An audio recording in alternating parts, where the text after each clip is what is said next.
All right, what's up? It's Talking Football with Keelan Roberts here.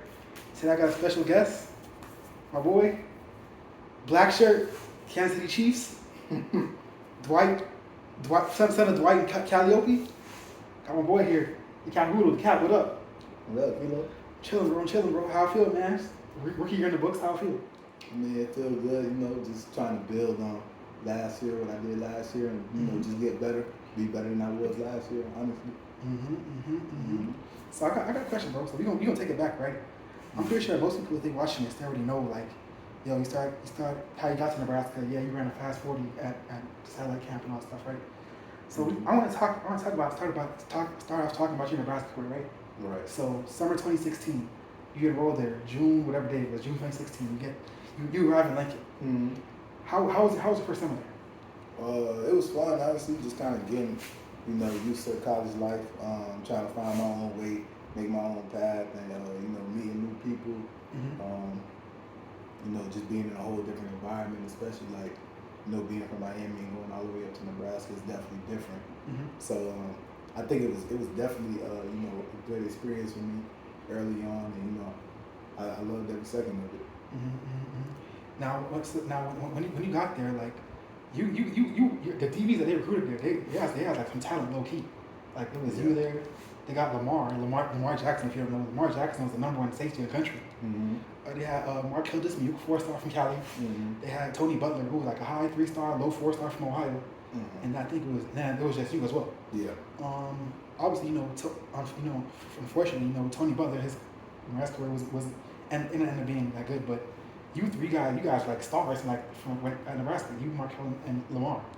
So like when you got there, like when you met the other three, like how'd you feel about them? You thought they were good? Like you thought they were overrated? What? I mean, when we all got together, when we first got there, they kind of all sat us down, kind of told us what it was, and just kind of let us know that we were here to help make the program better. So yeah, I think we all were like-minded individuals. We all had different skill set. We were very like-minded individuals. So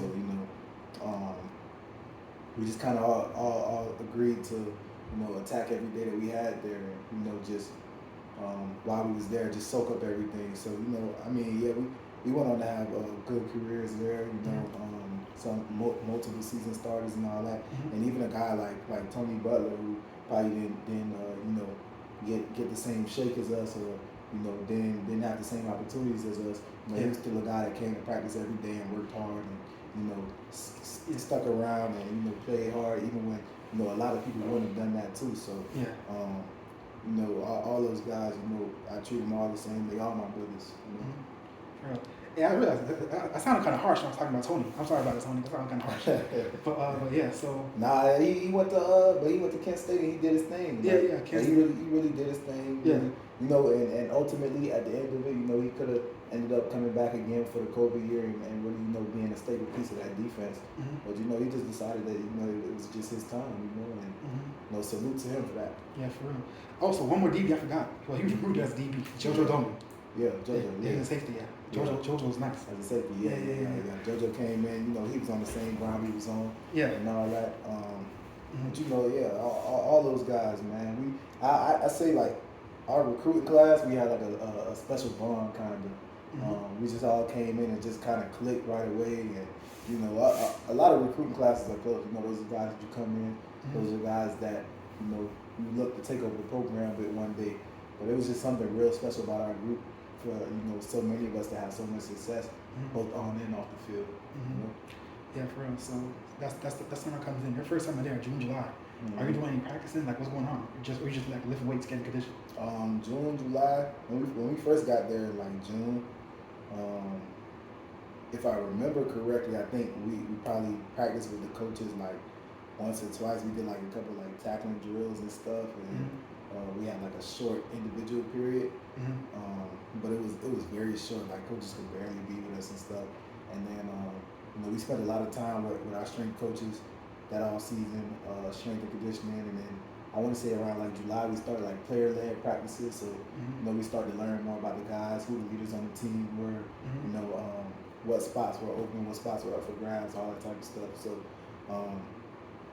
June, July is definitely fun.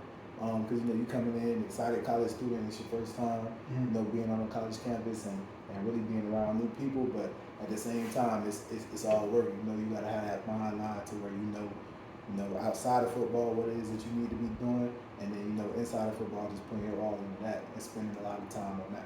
Yeah, for real, for real. Yeah. So June, July they passed by. Mm-hmm. August, first official fall camp. Yeah. This is when 2 days is still legal. Yeah. Yeah. So Yeah. So like when you fall camp 2 days, are you about to die out there? Like what's going on?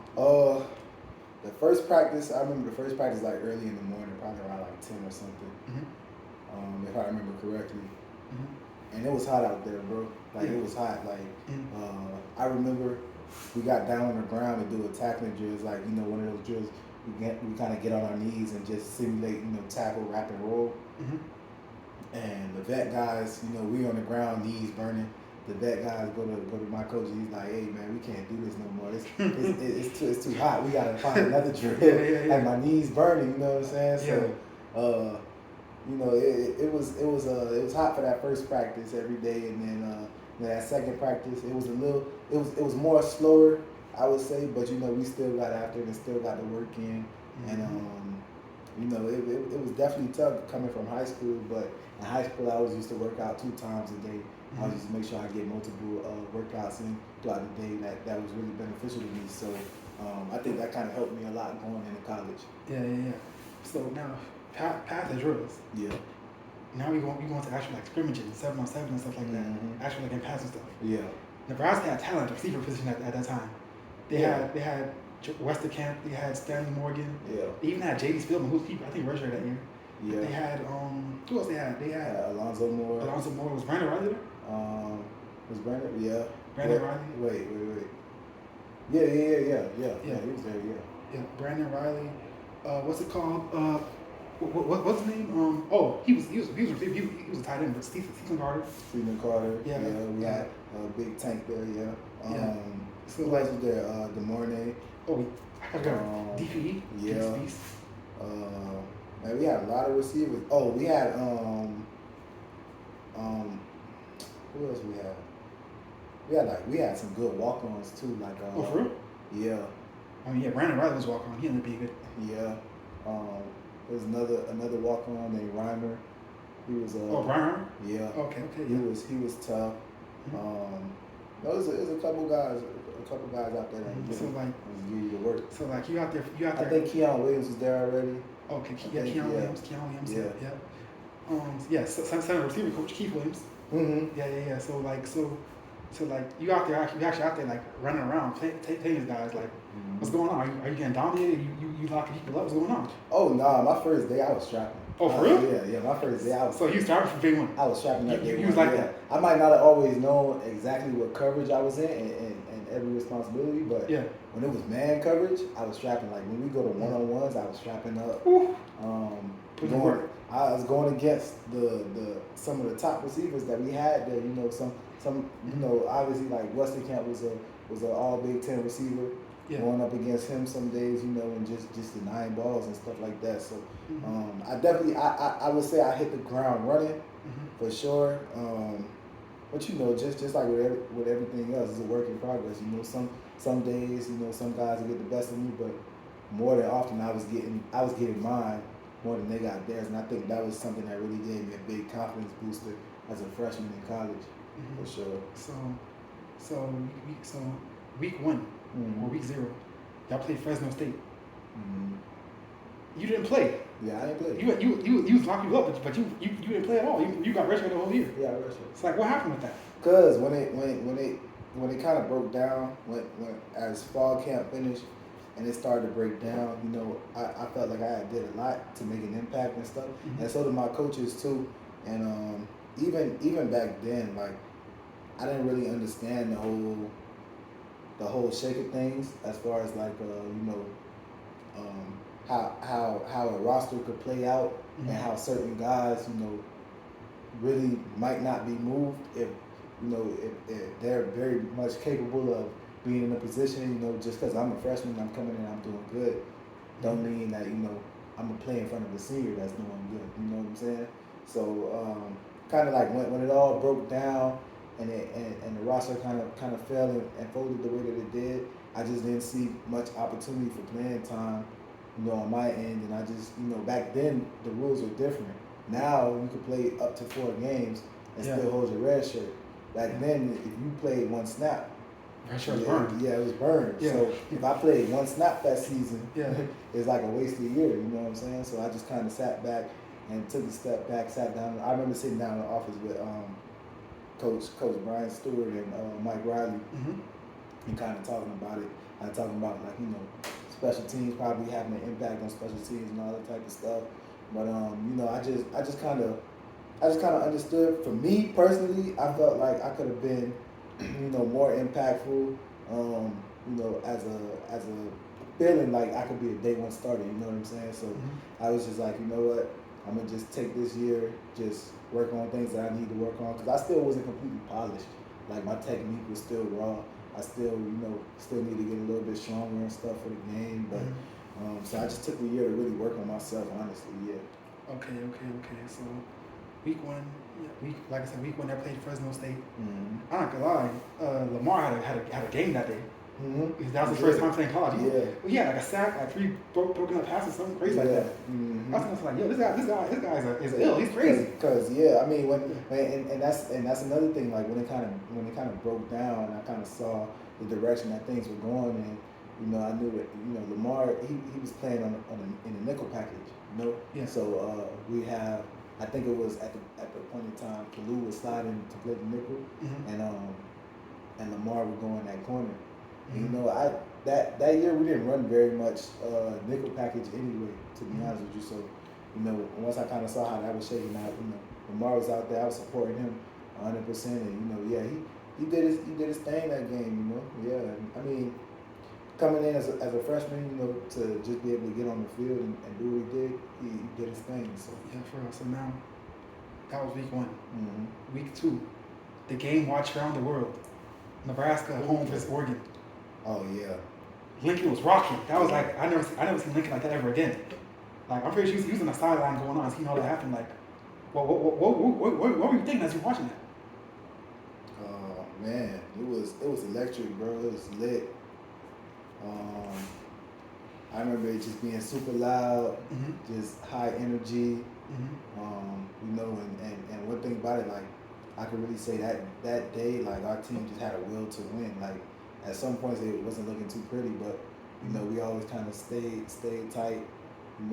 Kept the game close, and in the 4th we ultimately ended up coming out victorious. So when we won, once that final play came, and the clock hit 0-0 and we won, man, it was like electric. I remember me and Markel was having such a good time.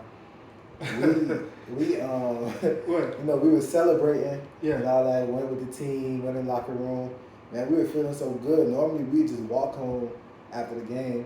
Man, we called a dude to pick us up on like one of those bikes that take people around the stadium. Yeah. We called him. We just sat on the back of the bike and just had him take us and did laps around campus. For real? Yeah. Like, y'all feeling yourself after like days? Bro, we just I was like, damn, bro. Can't wait till we play. Yeah. That's funny. Yeah. So I got home, I took a good nap too. Hey, so 2016, that was Coach Wright's 2nd year. That season started off lovely. Y'all started out 7-0. Yeah. So y'all 7-0. Y'all go on the road, Madison, Wisconsin. That last year, the game, a lot of people, they've been crying for years. That, I watched it play over and over again. We got cheated. Yeah, that was PI. We got cheated, yeah. That was PI. That was big PI. That was pass interference. Yeah. So that was big. Unfortunately, I think, y'all were like number 7 at the time, right? Y'all were like top 10 at the time. We might have been like, we're a consensus top 10 for sure. Yeah. We might have been number 7 in one poll and like 5 in the other or something like that. Yeah, so y'all 7-1. I think it was the next week after that, or it was bye. I think y'all had a bye week the next week, whatever. No, I think the next week played Ohio State. Yeah. Very next week, I go to Ohio State. Obviously, you weren't playing. You were at home watching it happen. Yeah. Y'all got obliterated. Y'all got destroyed. Y'all got mauled. Yeah. You seen New Birth of Nation? When Nat Turner and them, when they decided to kill the slave owners and all that? Yeah, it was like that. Y'all got skull dragged. Like we did. Like I remember I was watching it. At one point, see like 15 plays straight. All I kept seeing was Aaron Williams get beat deep. Like Hey man, what do you feel about that? How do you feel about that game? Watching it. sometimes another team just got the number. Sometimes the play that they draw up better than the play that you in. Mm-hmm. Sometimes that's just a shake of it, and to be honest, like I'm a fan of good football. Mm-hmm. So just being plain honest, those guys they were better than us. Yeah. You know, Curtis Samuel, bro, Terry McLaurin, that defense. Yeah. That defense was I freakish. think they had like all 4 DBs going the first round. Yeah, Denzel Ward, Marshawn was Marshawn Lattimore there? I think it was Conley at that time. Bro. Yeah, Gary on Conley. Yeah. Denzel Ward, Gary on the Conley. safety. Who's safety? Hooker. Oh, Malik Hooker. Was Von Bell there too? I don't know, it was somebody else. Yeah, I know a four of them one first round. Yeah, bro. But like honestly, how do you beat that? That's true. Like, you know what I'm saying? I'm surprised they ain't take it all there. Yeah. So few weeks later, it's Black Friday. Y'all go on the road, Iowa City. Y'all get skull drag once again. Y'all get like on some Dragon Ball Z shit. Like got sliced up. Yeah. Like after the game, defensive coordinator Mark Baker said, "I bet their practice are like a bloodbath." Like on some, like he's acquiesced to be like that. Like and then like shortly after he got fired. Like how'd you feel about that game? Iowa on the road. Iowa 2016. Iowa another tough team that especially.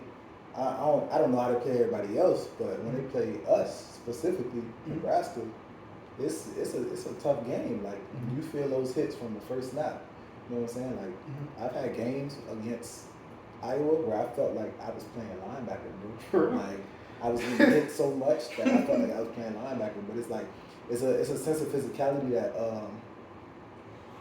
it's like a sense of physicality that you got to go into that game with. Because if you don't go into it with that sense of physicality, you're gonna get dominated. You got a long day. Yeah. So a team like that. I remember it was one year we played Iowa. This might have been one of like Coach Frost's first year. This might have been the first year, and we went into there. We all hyped pregame and all that type of stuff, and it was a close game. Yeah, was that game where y'all dancing and like shoving people at the waist? Oh yeah. Yeah, that was 2018. That was Coach Frost's first year. Yeah, I was dancing all the days, yeah. But yeah, I just remember there was one play specifically where they ran like a simple run play, and man, the bodies was moving. I saw at least between both Iowa and Nebraska, I saw at least it's 22 people. I saw at least 18 bodies hit the floor. At least. I was like, man, this is a physical game out here, bro. True. So after that game, 2016, excuse me, Coach Baker gets fired. Yeah. The guy that recruited you, what were your thoughts on that? Like, how the guys in the locker room feel about it? Feel like I'm getting fired and stuff. I mean, personally, man, I had so much coaching turnover in college. So I kind of that was obviously that was the first one for me. So it was just kind of like a big question mark for me, trying to figure out what's gonna happen next, what's the process, all that type of stuff, who's coming in, how's it gonna be different. So you just kind of learn to take those things in stride. But the locker room, that was the end of the season. So a lot of those guys, seniors obviously don't really gotta think about it too much. It's just something that happened on their way out. But everybody else is pretty much thinking about what's the next thing. Coach Benker had a good relationship with a lot of the guys in the locker room. So a lot of the guys, I won't say felt some type of way, because they understand that it's a business. Yeah, it's a business. Most of our staff still here, and we just kind of going in a different direction. But definitely a lot of the guys wanted the best for both sides out of the situation. Yeah, for real. So probably 2-3 weeks, give or take, after Coach Banker got fired, y'all on the road. Y'all in Nashville. Use the City Bowl. Yeah. Once again, another bloodbath. Y'all get carved up by Alvin Kamara and Derek Barnett. Like, first off, that was the last bowl the I had Nebraska fun in played. Nashville though. It was fun. Yeah, I had fun in Nashville. Oh, But okay. yeah, so this last bowl we played, I had fun. Practices were fun. Oh, okay. I remember practice being fun. Not fun in the sense of like we just out there lollygagging and just doing whatever, but fun in the sense of We're in the bowl game. You know? yeah, like let's go out there, let's try to win this thing and you know, all that type of stuff. Well, practices in Tennessee was fun. Practices when we were in Lincoln was kind of brutal. Okay. It was outside in the snow. Yeah. Outside in the ice. People were, I think like one time Westy was outside returning punts. Westy? And like Westy. Oh, West Camp. Oh, yeah. Okay. He was outside returning punts, trying to catch punts. I think he like tore his ACL or something. Good like that. Lord. Yeah, because it was ice on the field. During that week? And he slid, yeah, during one of those weeks, yeah. Dang. Yeah, something crazy like that. That's yeah. terrible. Yeah. Yeah. So like, you're on the road out there, Music City Bowl. What in your opinion, like what happened? Like how'd y'all get destroyed like that? You see what like you see what Alvin Kamara be doing on Sunday, like to other good players. Like, Yeah. That's what was happening to us. Like, there's really no other way to put it. They had, they had good players too, and I think that on that day it was just better than us, and it showed. I remember, might have been sometime closing the third quarter, maybe going into the fourth quarter. Derek Barnett had broke the sack record on us, and these guys had a whole party in the middle of the field, bro. Like, they took a timeout just to celebrate him, and like their whole team's on the field dancing. It was like music playing in the background, but they had a party on us, bro, in the middle of the game. Yeah. I mean, to be fair though, Nashville's down road from Knoxville, so I'm pretty sure the fans are deep.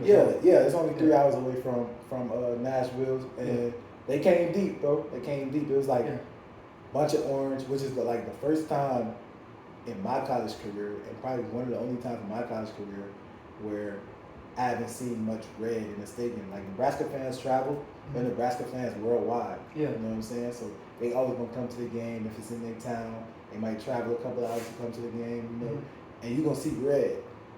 This game, orange, a small little patch of red, orange.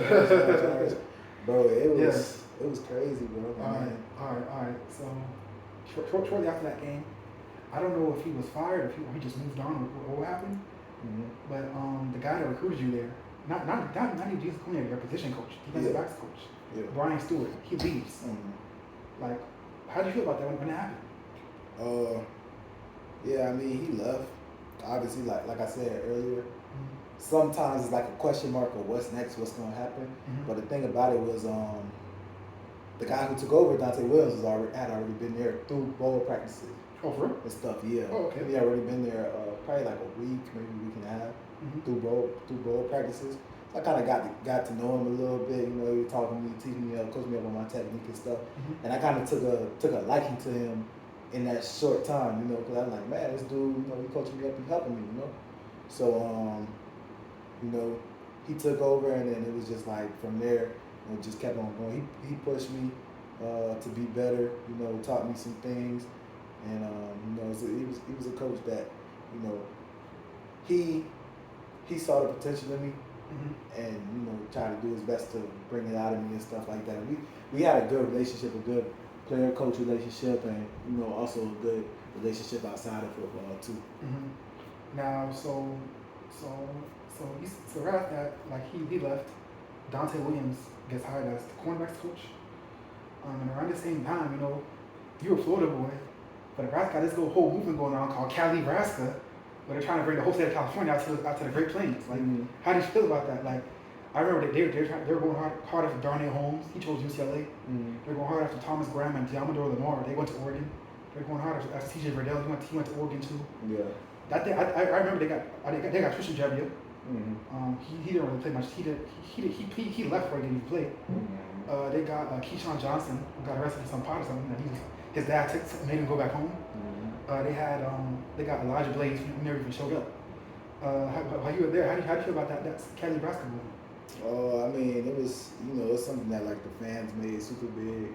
I remember they was coming out to like Friday Night Lights camps and stuff, and you know they was playing like Drake, 4 p.m. in Calabasas, and, you know. Yeah, that's funny. That's fitting. Yeah, I mean, yeah. it was part of their recruiting strategy. Yeah, You know what I'm saying? yeah.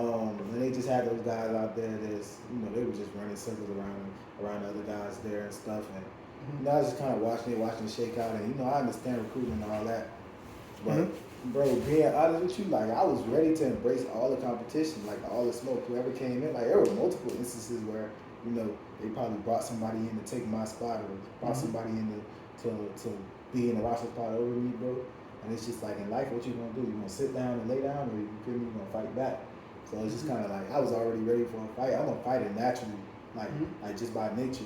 So whatever they brought, I was ready to combat it with, you know, feel me? How I work, just being better technically, knowing the playbook better, and just being a better football player. You know what I'm saying? Just being a technically sound football player, like. And that was like one of the things that I always, you know, felt like a lot of people overlook, just like how technically sound of a football player I am, you know. And that's always, at the end of the day, that's always gonna win. You know what I'm saying? Regardless. So. True. Now Dante Williams, like people know him now. He's like one of the biggest like DB coaches in the business. He's a superstar by USC. Like why he was coaching you? Like how did you feel about him? Like you think he was a good coach, or was he like a good life? Did he give you like life lessons? Like how'd you feel about him? No, he was a good coach. Definitely was able to give me life lessons. Yeah. We like I said earlier, we had a good relationship. Like, you know, because before he was like officially our DB coach, you know, he was just kind of around a little bit. So you know, like I told you, I took a liking to him before then. But one thing I always liked about him, you know, we had our set drills, and we would do those drills and all that, and you know, we would go through it. But he always made sure to remind me that, you know, I could always be a little bit better at what I was doing. Meaning, like let's say I was in cover 2 or something, and I took a little extra like wasted step. He's gonna ask me in the meeting, like, how do you feel about this? I'm like, I think it's good. He's gonna tell me like, no, it's bad. Why is it bad? It's not bad, but it could be better. How could it be better? Okay, do this, take this extra wasted step out, or you know, just things like that. So as a coach, I feel like he kept me aware of myself, not ever letting me get too high to where I feel like I can't be coached, and not ever letting me get too low to where I feel like, man, this, like, I can't do this. You know what I'm saying? So yeah, as a coach, you know, I appreciate him a lot. Now another coach you had at the time, the coach DB as well, Bob Elliott. He tragically ended up passing away from cancer that summer. Yeah, rest in peace, Coach D. Yeah, like the time you spent with him, like did you know that he was sick? Did you know he was passing away? I don't remember. I don't remember. I knew that he was up in age, and I think I might have been aware of like some health complications that he had in the past previously, but I don't remember knowing if it was that bad. I remember there was like a period in time where we didn't see him for a long time. Okay. And you know, unfortunately he passed away. But you know, he was a guy who always kind of made the situation a little bit lighter on us. Kind of like kept the game fun for us. Like, you know, that feeling that you get when you play football as a kid, and he kept the feeling like real light for us. And I remember he'd always tell me, he'd always come to me and tell me like, hey, you know, you're gonna have a great career here. Like before I even really played a snap out there, you know, like, yeah, you're gonna have a great career here. I know it. I see it in you, all that type of stuff. So you know, that's something that I always take with me, you know, as far as I'll go. But yeah, man, he was a good coach, probably even better man. Now, before I start going in 2017, I was going to talk about another tragic passing. You know, everybody knows the beloved punter. A piece of us died with Sam Foltz. Yeah. Did you know Foltzy? Like, how does death affect you? Yeah, I mean, I know him a little bit. You know, he was one of those guys that, you know, just took everybody in the locker room. Yeah. He was a team player. He was a team guy. You know, very unselfish. all the characteristics that you would want to see in a humble person. He had them, as long as well as being very skillful in what he did. So people gravitated towards him. He was a very chill guy, very mellow guy. Just a guy that you wouldn't be afraid to talk to out in public. That was just his aura. That's just what he had, coming off of him. So yeah, it was tragic. It was sad, especially sad. For the team. Losing somebody like that.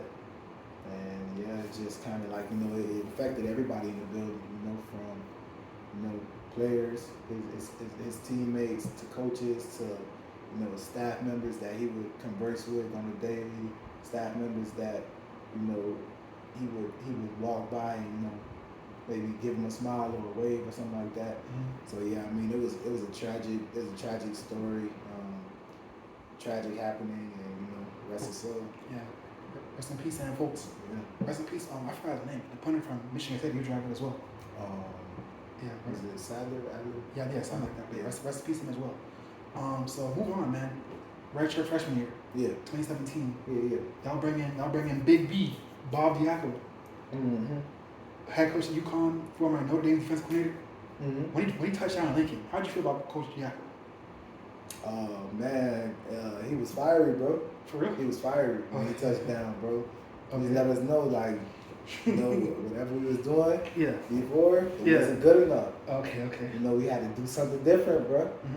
Do something different. So, everything that he brought to the table, it was just kind of just a fiery attitude, bro, and just a passion and a love for the game of football. Yeah. Some people, take that very well, and some people don't. So. Now, keep in mind he was fiery. Unfortunately, 2017 Nebraska, that might have been statistically the worst defense in Nebraska history. Yeah. So can you explain what happened here? I say this is first off, it's hard to just from what I've seen, it's hard to just hit the ground running with something new when you only got so much time. You know what I'm saying? And guys might not necessarily fit exactly what you're trying to do. That doesn't make them bad players. It's just you asking me to do this but not this. You asking me to be you asking me to be a lion and I'm a tiger. Yeah. Yeah. Kind of like that. So with that being said, some of the things that he probably was asked to do was kind of a little bit harder for some of the guys to do, and it just kind of overall created, I'm gonna use a word he used a lot, created a strain. The strain. He created a strain on on the entire defense. So it was just it was a tough year. I remember it being brutally hard. But you take it, and bumps and bruises, you can learn from them, and you just gotta grow. Yeah. You just gotta grow, bro. You just gotta be better next time. All right, now that summer, the first season, either July or August, the defense was dealt a major blow. Senior defensive back Chris Jones, I think he broke his meniscus, tore his meniscus, something like that. Yeah, he tore his meniscus. When that happened, how'd you feel? How did the guys in the locker room feel about such a established veteran like Chris getting injured? Oh man, it was And also, real quick, did you guys know they even try and rush back towards the end of the season? All right. It was it was tough, bro. It was tough because Chris was becoming more of a vocal leader for us, and just kind of setting into the things that he had lined up and the goals that he had for himself. Obviously want to be an NFL cornerback. Obviously want to be a guy around college football that everybody knows. And then I still remember exactly when he got hurt. And then I remember exactly when. Yeah, kind of. Yeah, wait, kind of. How happened? What happened? He slipped and on the field. Yeah. Okay. But it's kind of weird because like he slipped and then he's like, it hurt a little bit. He finished the workout, and then he went home and then like it was hurting some more. He did something else to it, and then he went to go get the MRI and they told him like yeah, you got torn meniscus. And I remember him texting me. I was driving on my way home. He was my roommate. Yeah. I was driving on my way home. He was passing me. On the highway? Yeah, and usually me and Chris just be at home chilling, like just chilling, just doing whatever. And he was passing me, so I'm like, where are you going? I'm thinking he going to the stadium to get some extra work in without me. I'm like, hold on now. You know, I want some extra work too. Yeah. So, he texted me. I called him like, you good? Like, yeah, bro, I'm about to go get this MRI on my knee. I'm like, oh, all right, yeah, bro, you gonna be good, whatever. I'm at home, just chilling. He called me like, yeah, bro, my results came, man. Torn my meniscus. So I'm like, oh man, dang. So yeah, it was definitely hard on him, just knowing. Now I remember when he went through surgery. I remember him coming back off of surgery. I remember, helping him go up the stairs to our apartment. I remember, helping him off the couch. I remember, just doing as much as I could for him, going to get stuff for him, all that type of stuff. But he basically told me like after surgery, he was just like, bro, like you gonna have to step up. Like, we want to see you step up. We want you to be the one to go in there. You know what I'm saying? And to do that, I had some climbing to do, but they was like, bro, like we know you can do it. And I remember a lot of guys were telling me like, yeah, bro, ever since like Chris got hurt and been sidelined, like we've been pushing for you to be able to get in, and your sense of urgency is just so much higher than a lot of the other guys that could be in there playing and stuff. So we want you in there. Like, all right, yeah, cool. And I just kept on chipping away at it. And Chris was always like, he was always at the house. He was always trying to do extra stuff, like his little extra rehab, to try to help him be better. They had a timetable for his return. He wanted to come back before that. And he worked at it. He worked hard. And, he didn't hit his exact mark, but I feel like because he worked so hard at working towards that mark, it allowed him to be able to come back like, I want to say he came back like week 8 out of 12 or something like that, or week 7, something like that. So it allowed him to come back, and so he finished out the season. So I knew that he was trying to come back earlier than they said, but I don't know if everybody else knew. Yeah. So that fall camp starts. How that 2017 fall camp? It's about to be the coup de grace of Mike Riley's Nebraska career. How was that fall camp for you? That fall camp for me was good. I did good. I made a lot of plays. I was in position more than I was the previous year. And I just kind of saw myself working up. Whenever something would happen, I'd be the guy to plug in and go play this, do this. And I was getting reps everywhere, corner, nickel, safety. I was just trying to fit in where I fit in and try to pick up for the slack for the rest of the defense from losing Chris. So it made it fun. It gave me a new task to complete, and that camp was just good for me overall. Now, so that fall camp culminates, and you were wearing your first black shirt. How did that feel, man? Like people was actually recognizing the work that I put in, because it was like a whole year thing. Because I remember, obviously that first fall camp I did good. That spring ball, I destroyed that spring ball. You know what I'm saying? But then going, after spring ball, you kind of break for a little bit, and summer comes and all that type of stuff. I just remember kind of still being in the same position I was in. So I was always like, how am I gonna break through? How am I gonna make this work? And it just kind of like I really didn't feel like people were really I really didn't feel like the decision makers were seeing exactly what I was doing and what I could do. But that just kind of in a way gave me some validation that they do see what I'm doing, and they do feel like I'm gonna be a key piece to be able to bring this defense together and be the guy that I know I can be, that I've tried to show them that I can be. You know, so it was good. True. Now, week 1 or week 0, Arkansas State. Y'all never do that game. Y'all couldn't stop Arkansas State's offense, but y'all still won. That was the first game out there. You was out there blocking everything like Matumbo, man. Like, how did it feel out there? I remember breaking down a film during the week and just realizing like, okay, this is gonna be the first college game that I actually play in, and just kind of like watching the receivers and stuff like that, and kind of getting like antsy in my stomach because like, you know, not like a scared feeling, but more of a like a just like an anxious feeling, like just being ready to go out there and just do what I know I can do what I've been doing. And for that game right there, for me, for that being my first action, that was the exact game I needed to, you know, kickstart my confidence and just kickstart my career to where I knew, okay, I could be somebody here, like I could do this. You know what I'm saying? And I went in, made a couple tackles, had a good couple plays and some screens. You know, knocked down a couple balls, and you know, ended up playing a good game. So I feel like that game right there, especially because it was a tough game, and you know, I was one to go in and make a difference.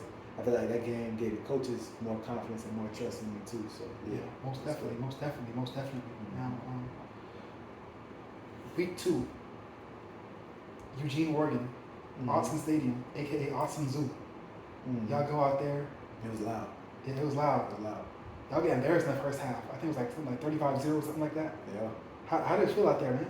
Like, what was going on out there? Man, it was loud. I still remember pregame, the duck coming out on the motorcycle. You know, they had the smoke machine blowing. The whole team running out. They had on chrome helmets, like white on white. We wearing our red jerseys because we can't wear white because they wearing white. I'm just looking at them, they rocking. And the announcer, are you ready? They're like, ah. It was crazy, bro. I was like, man, it's gonna be a day for sure. It's gonna be a fun day. And then, you know, we had a couple things go wrong in the first half. You know, most memorably, my guy Trey Bryant got hurt. And we had a lot of things going on, so you know, before we knew it, it was like 35-7. And we went in the locker room, bro, and sat down and kind of like settled down. And I remember Coach Diaco saying something like, I remember him saying something crazy, like, because you know they had Justin Herbert and they had some good guys too out there, like Royce Freeman, Johnny Johnson III. Yeah. So they had some guys out there, but I remember Coach Diaco saying, look, listen, if I call anything other than X, and X, they're gonna score. So this is what we're gonna run. We're gonna run this, we're gonna run this, we're gonna run this, and we're gonna run it to perfection. We're like, all right, cool, whatever. And to his defense, that actually kind of worked because they didn't have to score that much in the second half. Yeah, I mean, we went back out there. It wasn't until we settled in the second half. It wasn't until probably the end of the third quarter in the second half where he started opening up the playbook a little bit more. But yeah, I mean, to his credit, it worked, and you know, we started stopping him more and more, trying to get the ball back to the offense. You know, I feel like we just made one mistake too many that game, but we could have definitely, we had it in us to beat them for sure, but we just made one mistake too many that day. But I think the game ended up being like 35-42 or something like that. Yeah, 40-35. Yeah. Y'all won. I mean, y'all lost because Tanner Lee threw a pick at that, like, the time left. He was like trying to throw the ball to Stanley or something. Yeah. Yeah, I remember. Yeah. Now speaking on, you said his name earlier.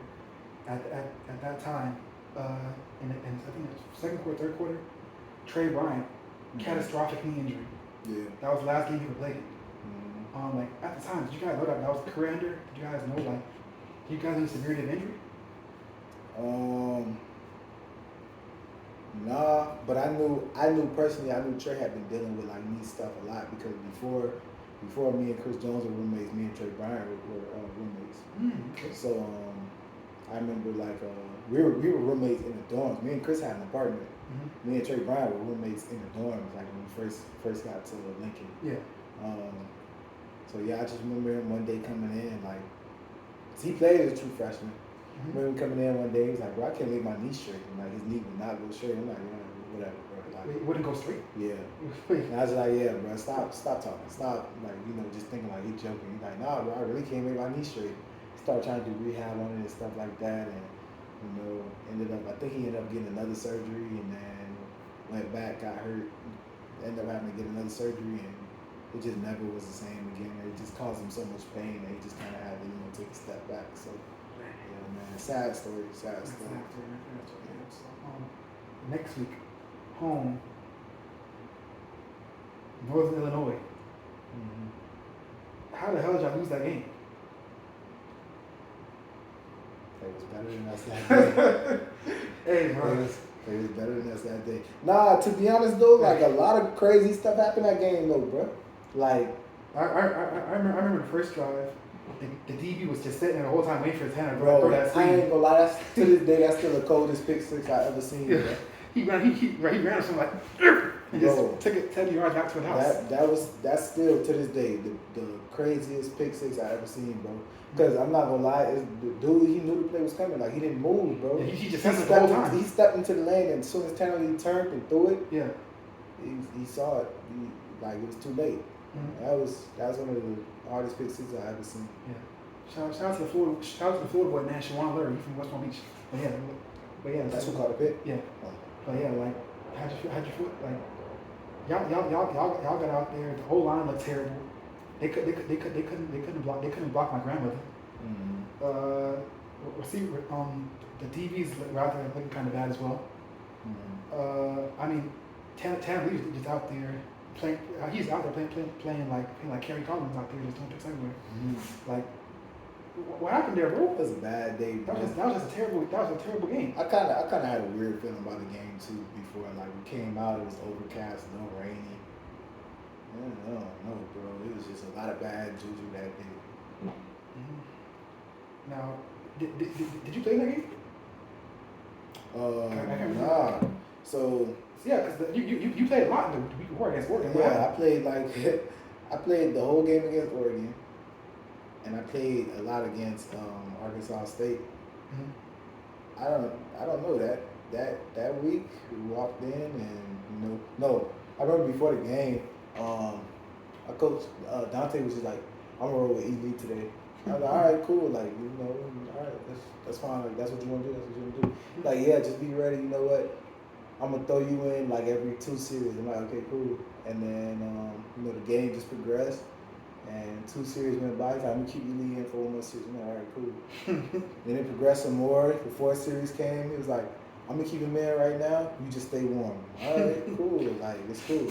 And then halftime came. Yeah. And I just remember being super cold, bro. Cold? And then cold. When he was like, go back out there, warm up, and just stay ready. I'm like, all right, cool.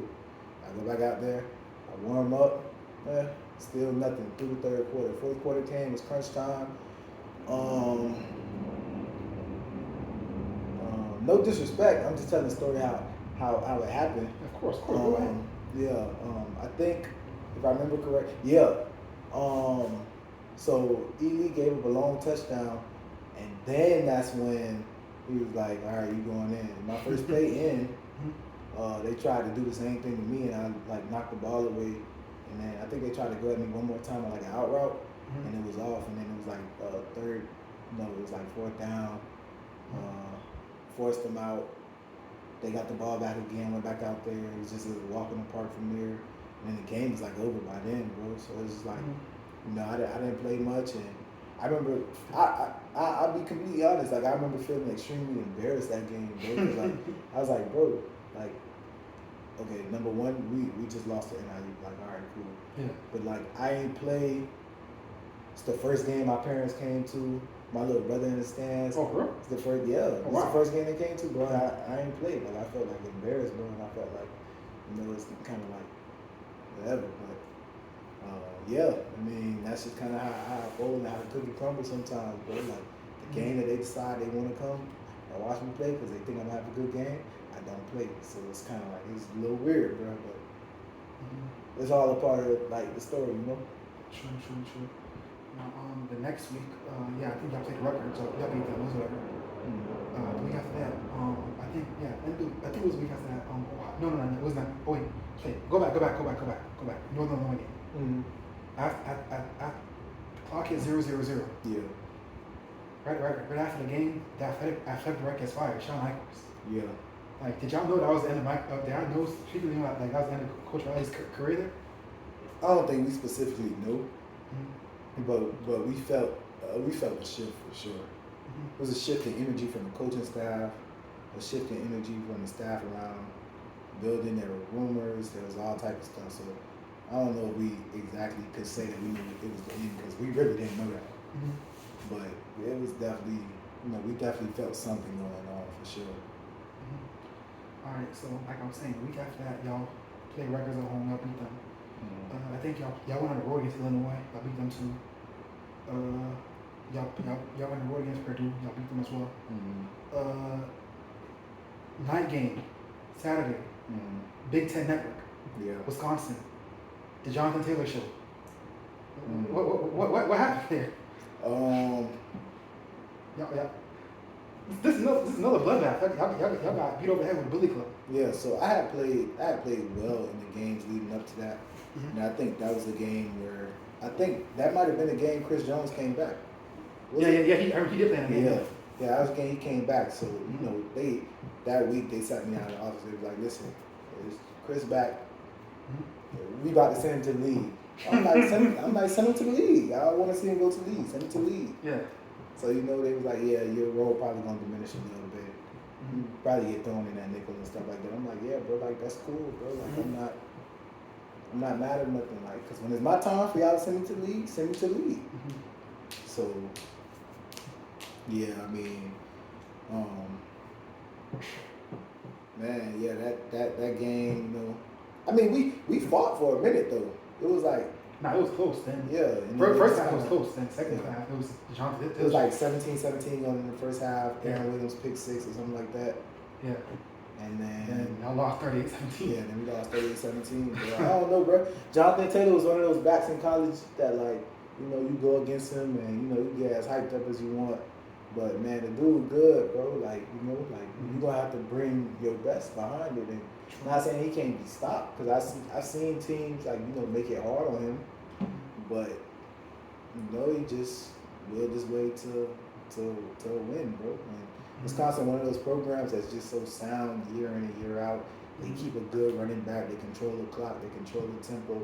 To beat a team like that, you got to be really special, bro. Mm-hmm. So, so John Taylor Show, Wisconsin Badgers. Sometime after that, I think the week after that, I believe so. Y'all were home against Northwestern. Y'all lost in overtime. Oh yeah. Like what happened there? No. First it wasn't particularly that good that year either. Which year? That was 2017. Yeah, bro. I mean, they if I remember correctly, they did a good job in the run game against us. Yeah, Justin Jackson played for Chargers. Yeah. He was nice though. He had some good jump cuts. He was just kind of catching us every now and again, and that was another game came down to the end, and we lost that. I forgot about that game honestly, but yeah. Lost it. I think they punched it in on like the 1 yard line or something, right? Yeah. All the time. Y'all stopped them like 3 times at the goal at the goal line. Yeah. Then fourth down, they punched it in, right? Yeah. Yeah. I beat sometimes, bro. Yeah. Then I believe sometime after that, I believe was it next week or I can't remember anyway, but that same year, y'all played Ohio State. First drive of the game, hit heard around the world. Screen to Campbell. Boom! Oh my goodness! There goes the freshman Bootle. How did you feel about that game? How did you feel about the game, man? That kind of put you on the map with the Nebraska fans. They robbed me, bro. They robbed you? They robbed me. How did they rob? Oh yeah, that ball didn't hit the ground. Yeah, bro. That ball didn't hit the ground, bro, and I took that. They robbed me. Mm-hmm. But I mean, that was like that was like the first time I made a play where, like, cause I had made a lot of plays, like a lot of individual plays. That was the first time I made a play where I felt like the whole crowd wasn't just looking at the outcome of the play, but like all eyes is on me.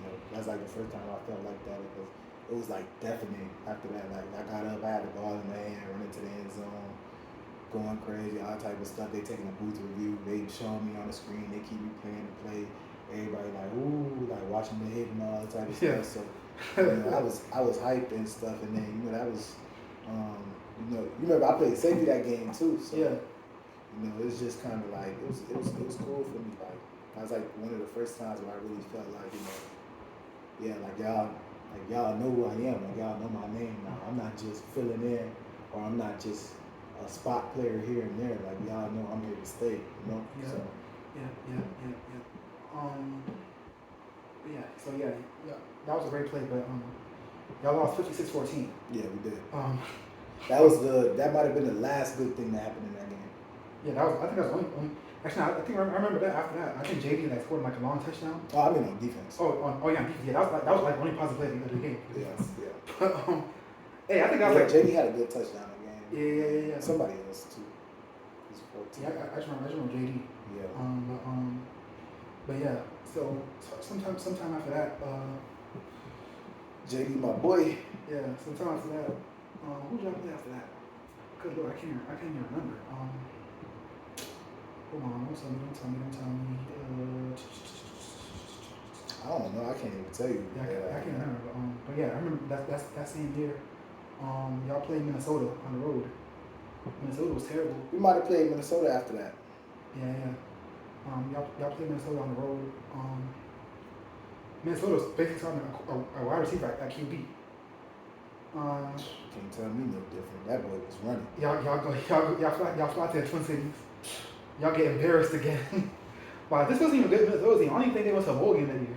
First of all, we get to Minnesota. It's so cold. Bro, I'm like, Minnesota always is cold. It's my first time going to Minnesota. Like, Minnesota always is cold. They're like, yeah, bro, it's cold. So it's so cold, man. I could feel how cold it is sitting on the plane. We didn't even get off the plane yet. I just feel the windows just getting cold. Then we get off. It's like 20-mile-an-hour wind smacking me in the face. I can't breathe. I run on the bus. The bus cold. Like, man, we get to the hotel. The hotel's super nice. I'm like, yeah, this is I like this. Like, I like coming to Minnesota. Okay, cool. Mm-hmm. Bro, it snowed that night. I just knew. I'm like, bro, I just know it's gonna snow going into the morning, and it didn't. But it was ice all on the ground everywhere, bro. So it was like we played in an ice box, bro. And like, it started to melt, but it was still like colder than it had to be, bro. Mm-hmm. And I just remember that first kickoff, running down on kickoff, running down full speed. It's like this big, like this big linebacker running down, hit me, boom. I set the edge, but I'm like, oh, that hurt. I spin off, bro. I just hear the crowd get loud. They running back is running down the sideline with the ball for a touchdown. I looked at that. I said, oh man, it might be a long day, bro. Mm-hmm. I said, ain't no way they just did that on us. And then the quarterback got the ball. He started pulling. They started zone read. He started pulling. Had one guy to miss. Y'all made him look like Lamar Jackson. That boy was Lamar Jackson. That boy had like 400 yards rushing. Nah, for real, man, for real. Yeah. Another bloodbath. Then I think it was next week. Y'all on the road again. Saturday night. It's the whiteout game. Fox. Penn State. Mm-hmm. State College, Pennsylvania. Mm-hmm. This probably the biggest marquee game you ever played in at that point. Well, one of them. Like, yeah. How did you guys feel going to that game?